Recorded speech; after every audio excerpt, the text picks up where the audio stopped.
here, I guess, as you say, the extreme reaction, the Republican reaction to go down this Tea Party line. I mean, do you see anyone in the Republican Party that could potentially come out with some sensible reforms that would actually be what America needs, or do you think they really are destined to? Because I mean, I've been very struck with the reaction to my book on the Republican side, which has been to reject any attempt at sort of sensible reform of capitalism and just to say, let's go back to this fantasy of a world where there's no government at all and everything is happily ever after. Yeah, I frankly, I don't see it in the Republican Party. The two parties are becoming more divided. As I said, it's not George Bush I Republican Party or the kind of East Coast Republicans. It's really the kind of Tea Party Republicans who have control there.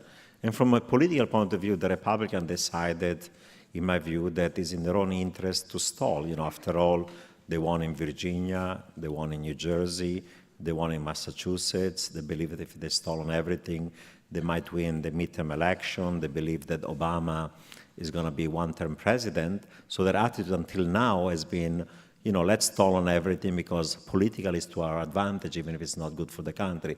It's a bit like the Leninist approach, tant pis, tant mieux, the worse the better. If we stall and everything gets worse and the economy gets worse and markets collapse, we're going to go back to power. And of course, that's terrible for the country. But politically, so far, it has worked to their advantage. And I fear that they have absolutely no incentive to collaborate.